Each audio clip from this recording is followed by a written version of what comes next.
Welcome back to the channel. Make sure you smash a like on the video, subscribe to the channel if you haven't done already. We are just a few days away from the Premier League returning. I'm off this evening. This is a very short vlog coming up. I'm going down to St Mary's to the Fans Forum. BBC Radio Solent, they host a Fans Forum every year. It's hosted by Adam Blackmore, the BBC Radio commentator, very knowledgeable about Southampton. So tonight's panel is as follows. Right, Russell Martin will be in attendance with captain Jack Stevens. Phil Parsons, the CEO of the football club, will be there as well. Also Mark Bitcon, he's the new performance sporting director, I believe. We'll find a bit more out about that one this evening as well. And it kicks off at 6 p.m. this Monday evening. So I'm just heading over to St Mary's now, not far away. So I'll bring you as much as I can. I'm not sure I'll be able to film inside, but we'll wait and see. But I'll bring you all, everything that's spoken about afterwards. I'm with a couple of my regulars here on the Football Martin channel. I'm with Harrison and Brandon this evening, so I'll be able to get their reaction afterwards as well. We'll try and get all the key talking points and I'll bring it to you here on the Football Martin channel. And like I say, make sure you subscribe because we're off to Newcastle this weekend for our opening fixture. So much coming your way on the channel. It's a super hot day. It's been absolutely roasting. I was in the car earlier, it was 32 degrees. It's got to be one of the hottest days of the year. It's absolutely sweltering here in Southampton this Monday evening. Right, looking forward to it. I'm going to head down there now and I will let you know a little bit more as we go. Hopefully be able to bring you a few clips. Might get a few words of Russell Martin if I'm really lucky, but it's unlikely. We'll see how it goes. Thanks for tuning in and I hope you're enjoying the vlog.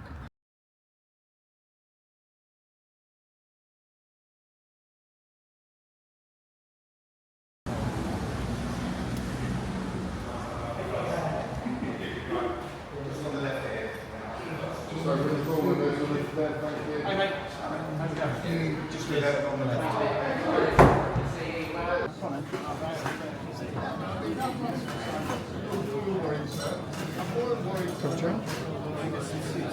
Young Robert Sills over there, who wants my job, he will, one day, he will have the microphone. So when I start and I'm getting the panel warmed up with their first question, stick your hands up so Rob can start being ready, so when I look up, you're ready with the microphone, if that's okay. We're going on air at 3 minutes past 6, so we're just under 3 minutes time after the news. The night was exhausting, wasn't it? All the stuff on the pitch, but no, it's been, honestly, it's been a really good pre-season. It's been busy, as all the guys on here will tell you, but I've really enjoyed it, and I'm excited for the season to start properly.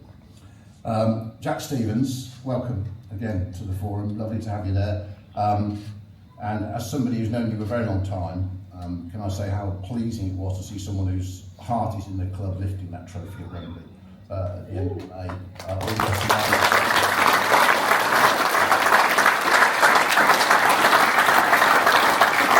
Because it's a championship, does that Wembley final trump everything? Or when you look at your career, do you think, well, that's the pinnacle, or can it not be because it wasn't the Premier League? Do you know what I mean? No, I think for me, looking back on that day, it was, and probably will always be, the pinnacle. The pressure going into that game, obviously, for me personally, being at the club for so long, I felt probably maybe a little bit more pressure. It's because you care. Yeah, maybe, but I think we're looking at straight all the lads care. Because we have to. I think it's the Premier League. We're stepping up a level. I love the players that we've got, and I think we have a really strong core group that deserve an opportunity to attack the Premier League in a very different way than they did last time. So, but I think we have to be open to players coming in before the end of the transfer window in whatever position we deem fit, really. So I think pre-season is pre-season. I'd much rather Alex make loads of mistakes trying to do the right thing now than not. It'd be more of a problem if he didn't try and do what I'm asking him to do ultimately. So I'm pretty relaxed about it. I think he's been better as the games have gone on, and also he's actually much better when the players are going to play regularly every game or on the pitch. There's been not much of a problem really. So yeah, he was incredible at the end of last season, as so many of these guys were, the same as the guy sitting at the end of the table. and it's a really difficult balance because they deserve the opportunity to go to the Premier League and be themselves and attack it. But we do need a bit of help. I think everyone's really clear on that, and Phil, I'm sure, will answer some questions on that tonight. Hopefully he'll answer more than I do on recruitment and spending money and all that stuff. So, but honestly, I can be relaxed about it because I love the group we work with. I know how hard they work.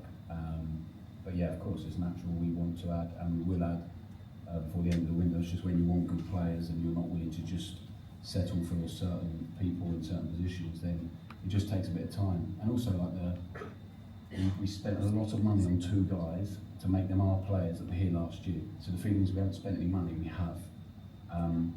But I understand they haven't made us better. We are just the same as last year by keeping them 2. But they are huge bits of business for us as a football club with a big investment financially.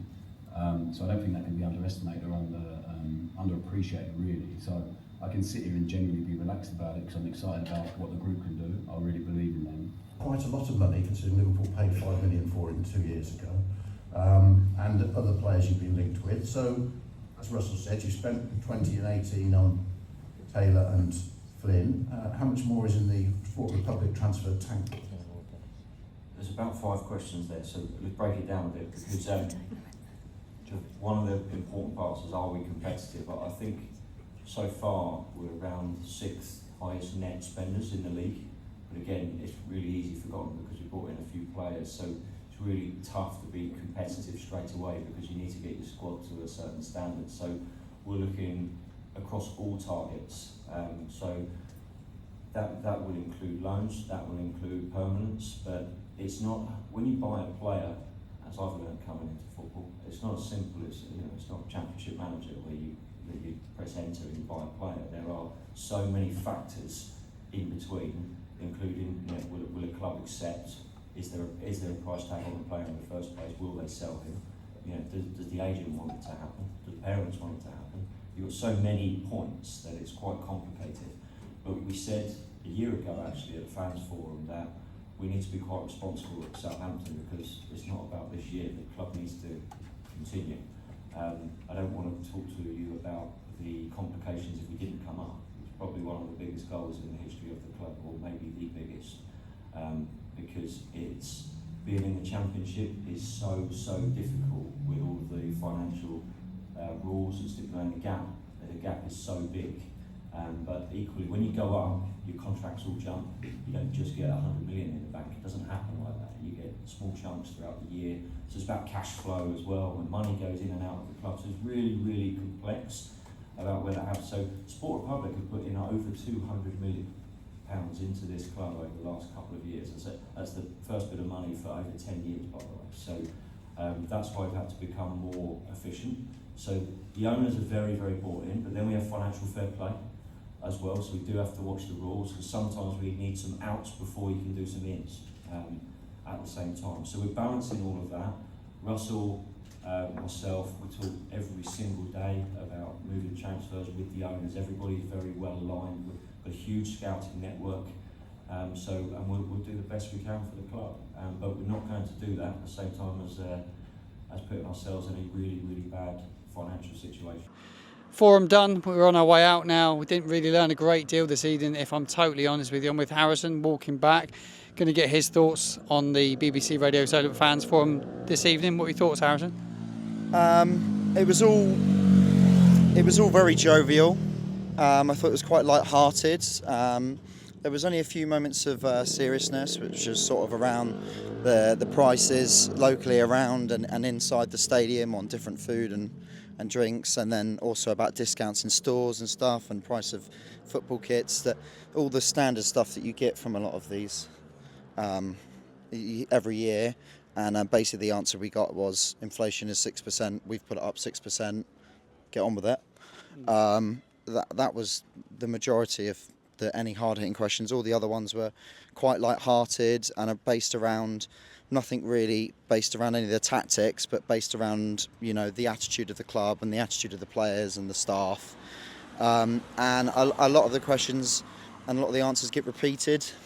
But yeah, it's mainly about Russell Martin has the team pretty much how he wants it, minus maybe a couple of signings towards the end of the transfer window.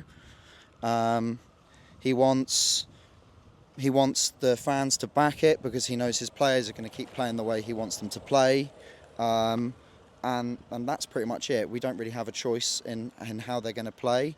We know how they're going to play. We've watched it. They're going to try play out from the back, and they're going to play it against better teams than we played against last season. And he's basically just said, we're going to have to get behind them because it's not going to change. So that's what we've got to do. It was interesting. He spoke about a striker tonight as well, and a lot of people were saying, will he find a light-for-light replacement in Shea Adams? But he was pretty much saying that it was different fitting players that different profiles. And he had a certain profile the way he played. He was just the one in form last season. He said we don't have to play with that sort of striker. So he may look at something even, could go down the road of playing something totally different like a false nine. Do you think he will look and get a nine? Somebody can play through the middle. Surely he has to. I mean, there were links as we were sort of entering the stadium today. There were loads of links out there about a striker that we potentially put in a bid in for, but I think he wasn't necessarily too unhappy about Shea leaving. I think that... Because it's fair play to him for trying something different as well. Yeah, I think as well he's mentioned obviously Paul and Nacho, and he's mentioned obviously Ross Stewart, and he one of the points he did make is he says I definitely think Ross Stewart is at the level to play once he's fit, which I found quite interesting because obviously he came from sort of Sunderland, who were League One, and then Not really played any Championship football, is he? Really, he's about played half a season in the Championship. Exactly. So he's almost making a double jump up without the gap in between, and it's wondering whether he can actually play it. Even we were wondering if he could play at the Championship level, let alone playing for the Premier League. But he seems really confident that he will be able to do that. That was the one takeaway I had from the evening that sort of interests me. I think he wants to sign another striker, as we said, and goalkeepers were brought up so many times tonight. Yeah. So he's very clear that he knows the fans want another goalkeeper. However, he has said that he's very happy with Alex, but at the same time, they wouldn't be going for a goalkeeper if he was 100% happy. So I think he understands there's a weakness there. And I think he sees Alex as a number two. I do. I think that's my takeaway. I think that he will sign a goalkeeper. They will bring a goalkeeper in. Yeah. He Maybe. spoke about loans as well, that there will be signs, but there will be loans too. Yeah, maybe we've got it wrong. Maybe that he sees them bringing in number two if they can't get a number one. But I think there are some options out there to go and get a more progressive playing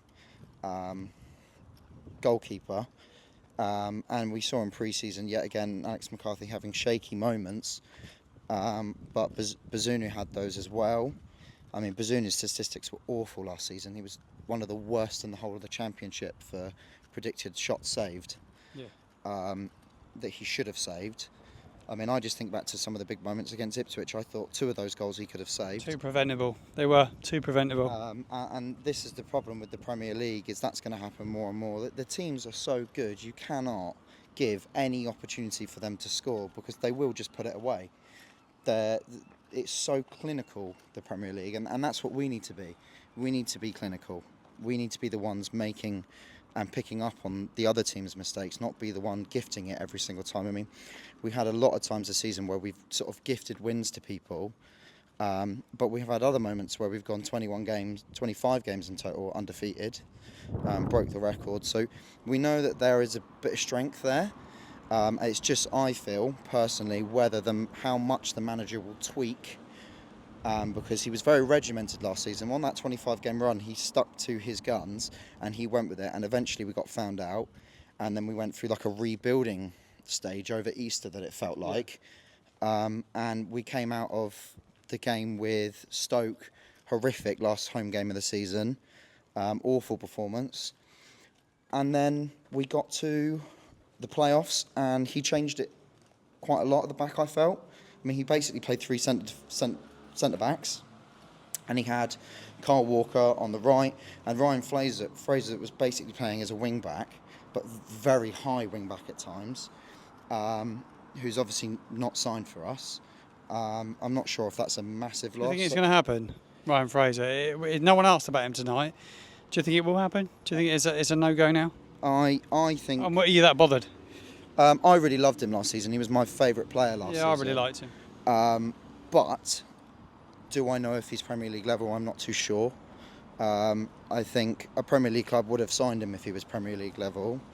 Seem to be the only Premier League club interested in him. I feel like he might have shot himself in the foot now. Because he could end up with no club at all, couldn't he, now? Yeah, he could, or he could end up at Newcastle for a whole year while they wind down his contract, as their prerogative to do. So that's what I feel on that. I feel like if Russell Martin can adapt to the way he did the playoff final, and he isn't willing to just go, we are going to play the football, but if it's not working the way you want it to work, he will have to change it, because our fan base aren't going to sit there. And he said that tonight. He said, I know we'll get to a point, and if it's not going well, people will be calling for my head. He said that's football. It is ruthless. It is ruthless. After everything that happened last season, that's my worry, is that we'll have a tough start, and it won't be easy, and the fans will turn quickly. I think Bournemouth's the big game. It's on Sky. It's on a Monday night. Everyone's going to be watching, and we'll have had 4 or 5 games before then. Yeah. And if we don't have many points between then, and then he goes to Bournemouth away and we lose, I think there'll be a lot of pressure on his head. So I think we've got to start the season well. Everyone's got to get behind Russell Martin and the team, and we've just got to. We know he's going to stick to his football, so let's just get behind it, whether there are some shaky moments or not, and do our best off the pitch, and hopefully they'll do their best on the pitch. No, I totally agree. It's a great way to analyse tonight's BBC Radio Fans Forum. Thank you very much indeed, Harrison, for your thoughts. They're absolutely superb. As always, Harrison will be back on the channel again this season as well. Looking forward to bringing you some more content. Make sure you subscribe to the channel, smash a like on the video. I'll be back at Newcastle at the weekend with a full match day vlog and fan cam from St James's Park.